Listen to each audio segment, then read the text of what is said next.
Hey, everybody, thank you very much for joining the call tonight. I thought we had a spectacular show. Somebody just came up to me a little bit ago. It was actually William Regal came up to me and mentioned that this was our 34th takeover, and he just said it to me. He said, man, name a company that could put out 34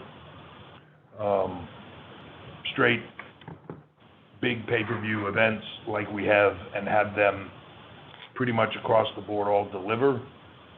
And I thought that was pretty cool to think of in that way, from the little brand that started on the WWE Network all the way to where we are today. It's been quite a ride.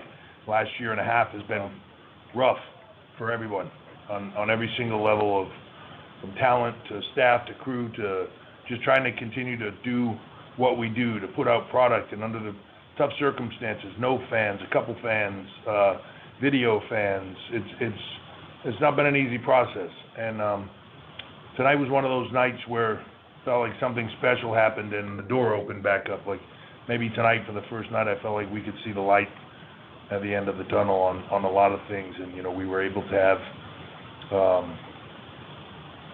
what seemed like a significant amount of fans that were very excited and very loud and very passionate to be in here to see what we do. Our talent were chomping at the bit to be able to go out there and do what they do and show the world how good they are. And I think that tonight, much like the name of the pay-per-view, without sounding cliched, stand and deliver is exactly what we did. So across the board, I thought this show was spectacular. I thought talent delivered. I thought it flowed well. I thought the layout was good. The set design, just everything clicked well. And I want to thank also our partners with USA, NBCU Peacock, just simulcasting on Peacock while we were live on NBC. I thought it was great, and look forward to following up on it tomorrow night on Peacock. So I'm going to open it up and get right to the questions, but the special surprise is that Shawn Michaels is here with me to participate in this. So feel free, we'll ask questions, and if you want it to be with Shawn, if you want it to be with me, whatever, and we'll both take a stab at answering them and go from there. So I'll open it up to questions now. Thank you guys all for being here. Thank you. All right, everybody, usual rules apply. I have one question per outlet. Thank you. Thank you. If you'd like to ask a question, please press star one on your telephone keypad. Once again, star one for questions. We'll go to Gary Cassidy, Inside the Ropes, UK. Hi, Paul and Shawn. Thank you for taking the time. Another incredible takeover, and we're only at the halfway point. So my question's, for either or both of you, I guess. It's just looking at that incredible main event, a very fitting one. How do you reflect on Io Shirai's reign and what's next for her? And also, why was Raquel Gonzalez the woman to eventually dethrone her? I mean, she's had one of the best years ever, but why was she, in your mind, the person that was going to end such a monumental reign? I'll start by just saying I've said it a lot in these calls. I've said it a lot in press, not because I'm trying to hype the brand, but because I truly believe it. I believe Io Shirai, you could make the argument that she is the best female performer on the face of the planet. She's amazing. I truly believe that. I can't say enough good stuff about her, and she has had a monumental reign. As far as for me, and then I'll let Shawn give you his point. As far as for me, why Raquel Gonzalez? Right woman, right time. She's got a presence. When you see her, it's hard not to think she's a star. And it's interesting that that's all been within the last year and a half. When you look at the transition from her debuting with Dakota Kai to where she is right now, I mean, from stature to look to physique to just everything, she has capitalized on every second of every moment, transformed herself into an absolute star. And I think she's just nicking the surface. So I think, why her? Because she put herself in the position for it to be her. for sure. And that's something I just have to say, it was 2.5 years ago, and I just happened to stroll into a coconut show in St. Petersburg, and there was this, two unbelievably beautiful, tall, strong women in all black. It was Raquel Gonzalez and Rhea Ripley standing there together, and I remember just sitting there and looking at them and going, oh my goodness, those two are going to be stars. And it's happened. Watching Rhea Ripley, homegrown, right? I mean, she is NXT through and through, and I've had the opportunity to watch her grow into an incredible performer, and the work ethic of Raquel Gonzalez is unparalleled. And so that's why, from a personal standpoint, to watch her journey has been one of the most impressive and honestly feel-good stories. You know, you love to watch people that work that hard get recognized for that. And Io Shirai, for me, it's simple all the time. She's money. She's guaranteed every time. Io Shirai, you can bank on her night after night, takeover after takeover, live show after live show. She is money all the time. And again, she's earned the right to be called the best in the world because she proves it night after night. Excellent. Thank you both, guys. Can't wait for tomorrow night. Thanks. Me too.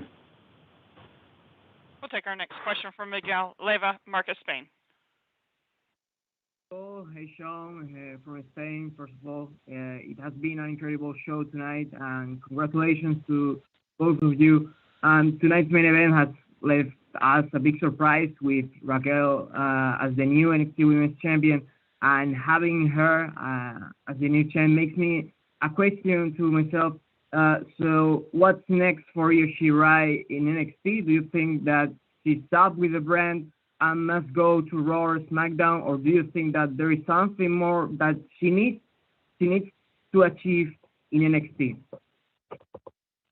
I think there's always to achieve.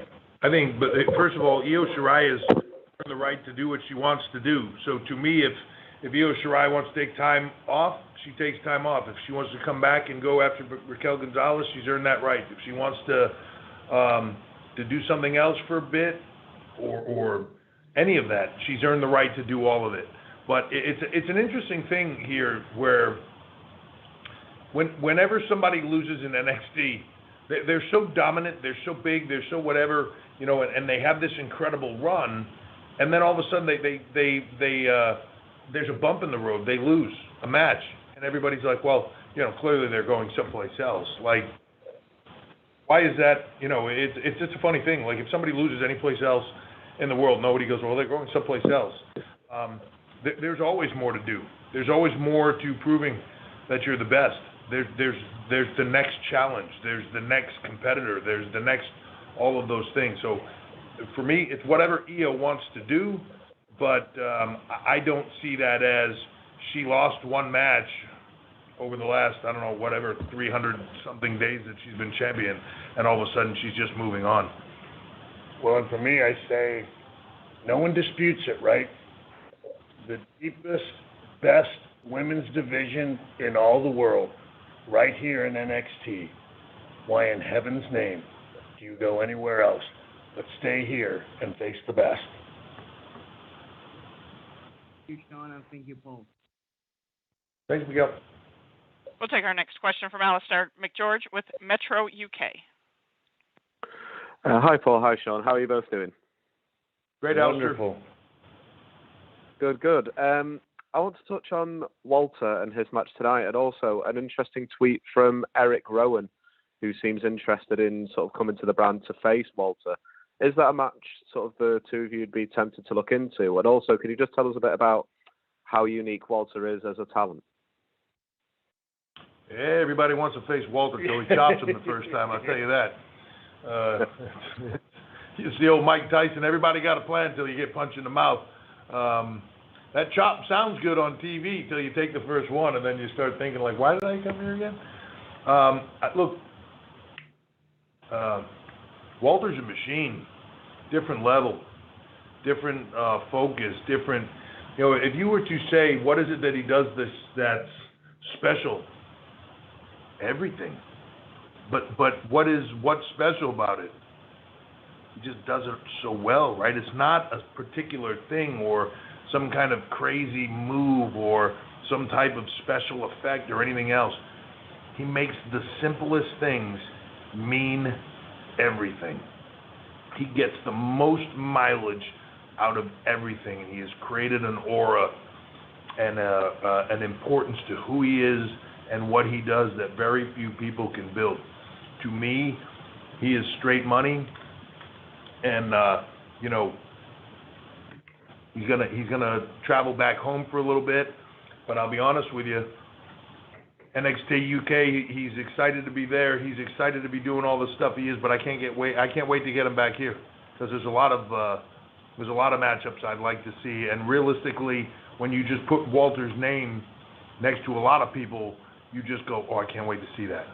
There's a lot of names. Yeah, there isn't anybody that doesn't want to be in the ring with Walter. And certainly for me personally, what I love most about Walter is that he loves NXT UK.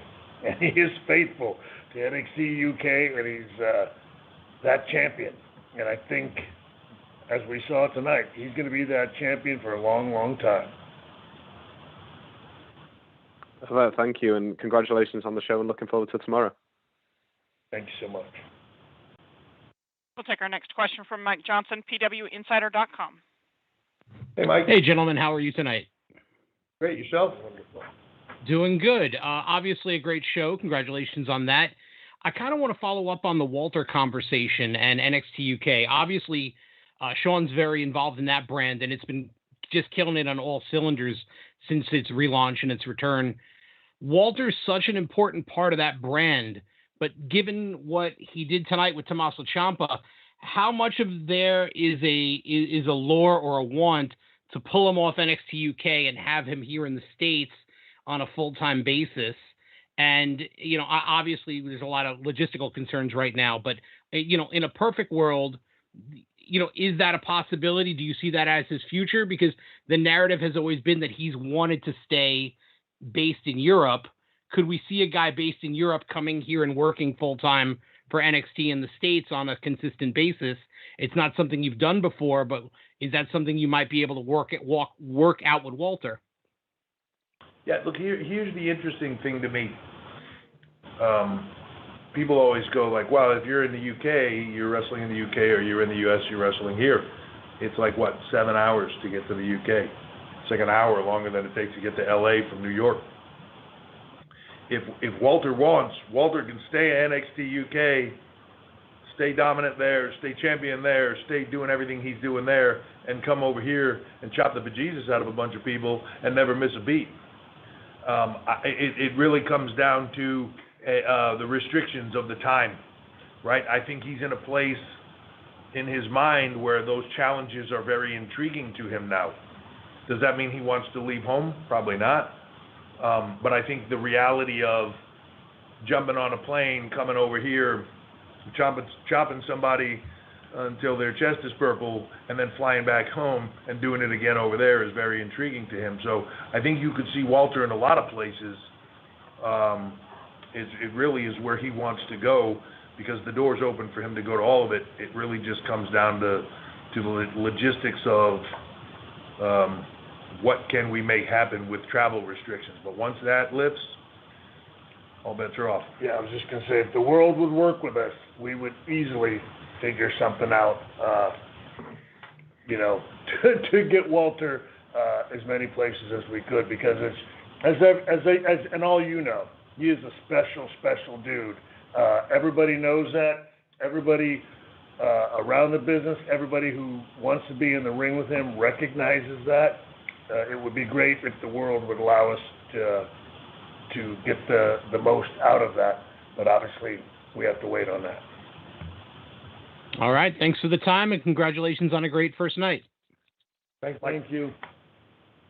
We'll take our next question from Jim Varsalone with Miami Herald.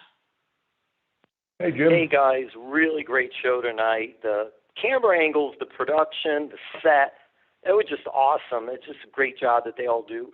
Since you both are on, I had another question, but I want to ask you this, and I think this is super cool you guys are doing this tonight. Paul, what does Shawn bring to the NXT table? And Shawn, to you, what does Paul bring to the NXT table in just developing this whole thing? Wow, from my standpoint of Shawn, for somebody that I've sat next to for the last 25 plus years of us working together, and me just looking at him from a mental standpoint of the business, the understanding of it, the psychology of it. There's a lot of guys that can do what we do. There's not a lot of guys that understand what we do. And Shawn has that and then some. And if you had said to me a few years ago, who's the guy that I think could be the biggest game changer here if they were to come here and be able to participate with people, it would be Shawn, because of that level of knowledge. And I'm sort of struggling to say it because he's sitting right next to me, and usually I just make fun of him at this point in time. I'm almost ruining my whole It's going to kill him, folks. Yeah, I'm almost ruining my whole shtick here. But, he really does, and it's just one of those things. When somebody that has that much experience, that much knowledge, that much passion, and then explains it to you in a way that you go like, oh, yeah, right, I get that, and I never saw it that way. And I know because, look, as a young guy coming in 1995, I was sitting under the learning tree of guys like Shawn Michaels. Absolutely. Every night. Whether I was in the ring with him or not. And I sat under that learning tree, and then, I got to sit under so many of them. And then Vince McMahon after that, so what he brings to the table from an in-ring, from a psychology, from all that stuff, and then, I've worked with him for 25 years, so he and I think so much alike, and once we start riffing together, I don't know, I just seen a lot of people work together. I don't know that there's a better combo. When he and I start gelling, working on things together, and just start riffing off of each other, it goes to a whole nother level. So to me, he's the best asset we could possibly have here.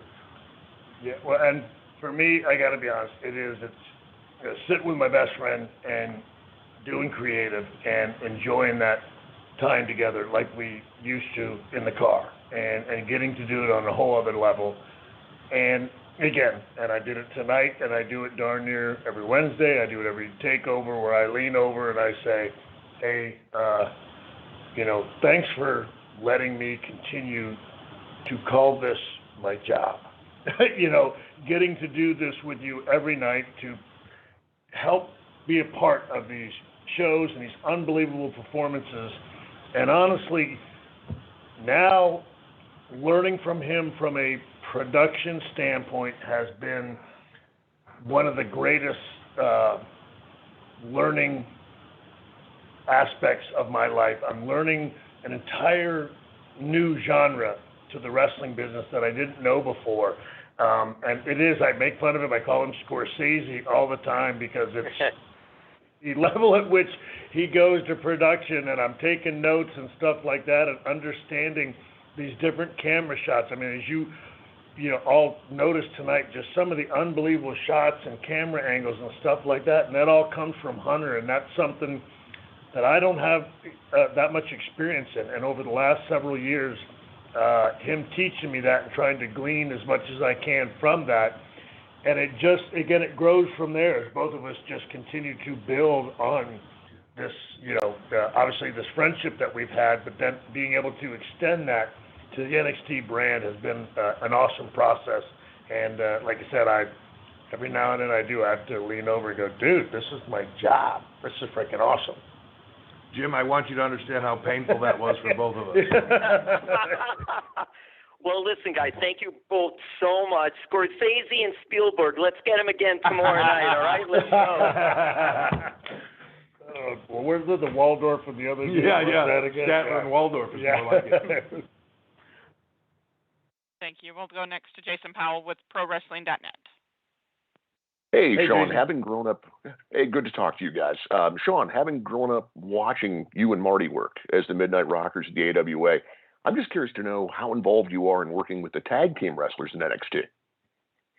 Yeah, well, so look, I mean, At one time, when I was here from the coaching standpoint, I was working with everybody as much as I can. Obviously, with the live show and doing more from a production standpoint, creative standpoint, and with NXT UK, that hasn't been as in depth as it once was.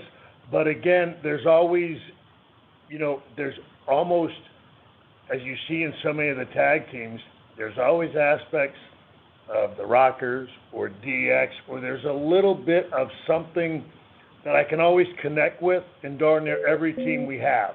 And that's, again, some of the joy that I have. I don't know, it makes you feel good when you can see a little hint of what it was you used to do and try to add, to that aspect. But I have to be honest, Marty and I were pretty innovative in 1988, but what these guys are doing these days is just off the charts. And so a lot of times it's now beginning to help them combine some of that unbelievable athletic ability and help them with the storytelling and the psychology. And I think that's when it all really starts to come together. And that's always the biggest joy for me, is when they are able to expand on that and really get the most out of what it is they're doing.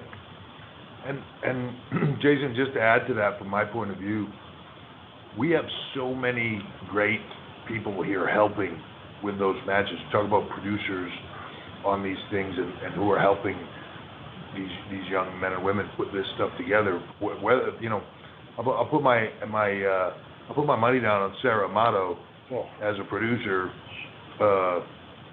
and I've worked with everybody from the time I walked in WWE.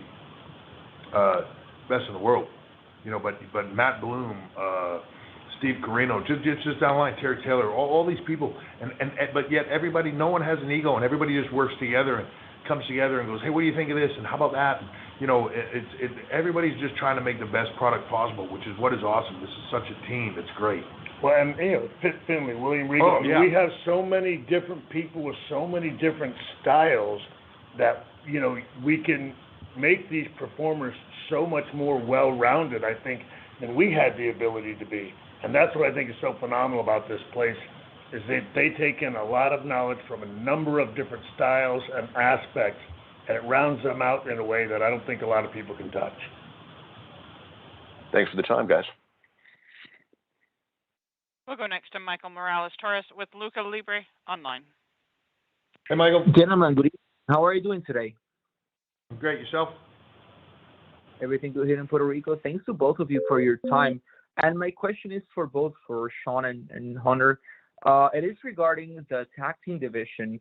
So believe me, I love the decision, and I know many of the fans did.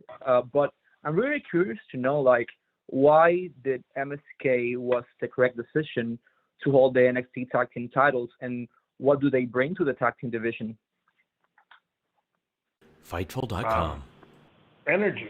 Yeah, it's a funny thing. I think if you said, and this is not a knock on anybody for sure, but if you put GYV and their style, and Legado and their style, and some of the other tag teams that we have and their styles, and you take MSK out of the equation, the division feels different. MSK came in here and it was like this firecracker team that was just bright and speed and fast and exciting, and I don't know, they just have a different energy. Their energy is palpable, and they bring a different energy. So when you put them into the equation, they change the dynamic. And I think very few of the other teams, and that's not a knock. It's a compliment to them, but not a knock to anybody else. But the other teams don't necessarily have that. They're definitely there. They definitely bring something to the table. The precision, the grit, all those things. Raul and Joaquin with the aerial and everything that they do. They're all phenomenal teams. MSK just brings something different and an intangible, and I think that was the deciding factor for us. Is just they were all of a sudden this little light that came in, and it just changed the division. I was going to say, it's just that we had, and we don't usually have a lot of missing pieces, but our tag team divisions were so complete, we needed one last little element to round it out, and I feel like MSK did that. And now, again, it is a complete tag team division that has a number of different innovative and different styles and unique, I don't know what personalities that we didn't have before. Styles make fights. I've heard that said so many times, whether in combat sports or anything else. Styles make fights. They brought a different style that when you match them up against so many other people, you were just like, oh, I got to see that. That's just great. You know, it's a stylistic thing. Perfect. Thank you so much for your time, and have a great night. Thank you. Thank you, guys. We'll go next to Sean Ross Sapp with Fightful. Hey guys, thanks for taking the time. Before my question, as I mentioned, I was getting on this media call. Kathy Kelly sent me a tweet and asked Triple H how quick he can get his jet out to LA and back to Orlando.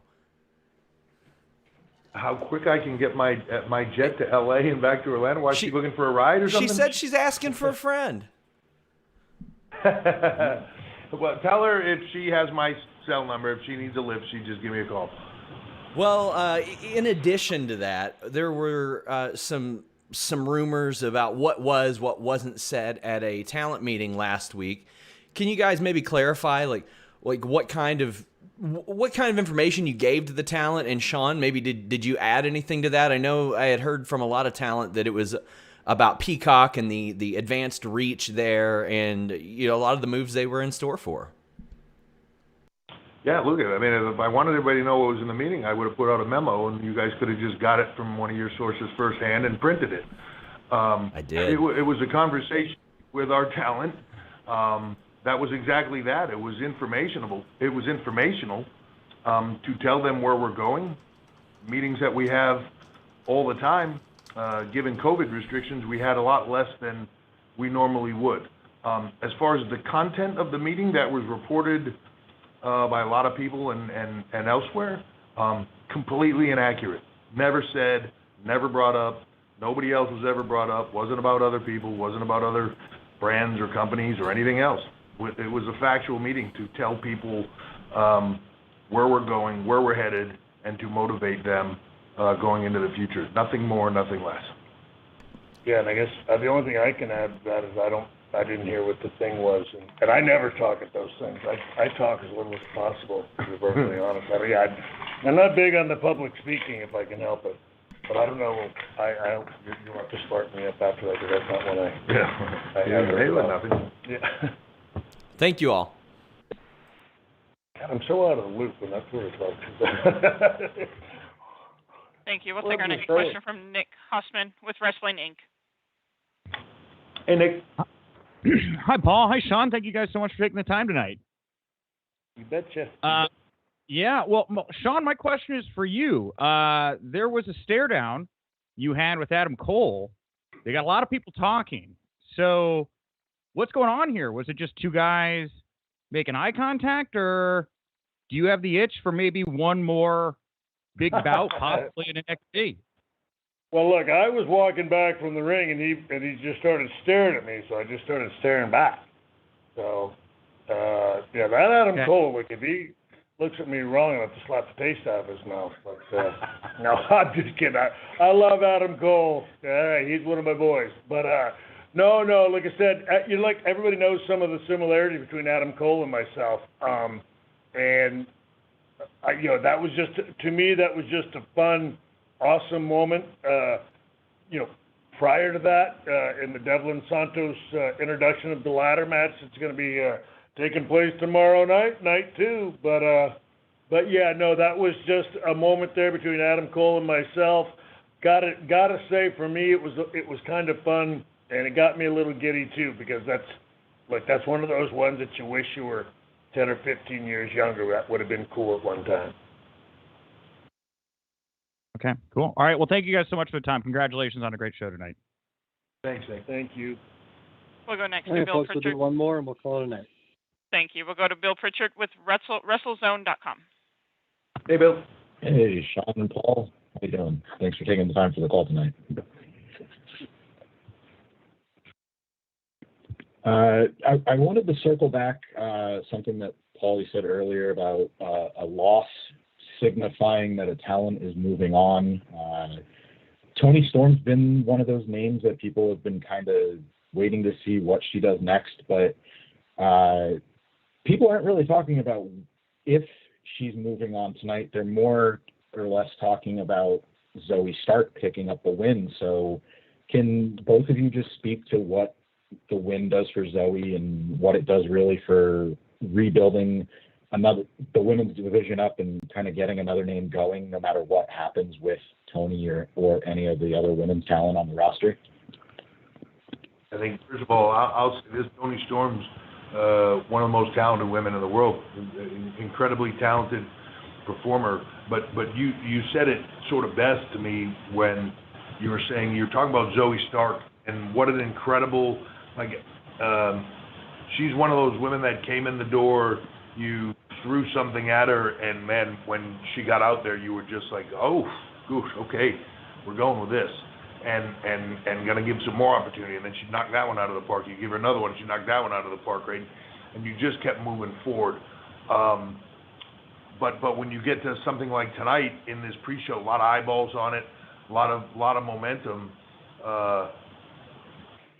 Moving Zoe Stark forward does not hurt Toni Storm.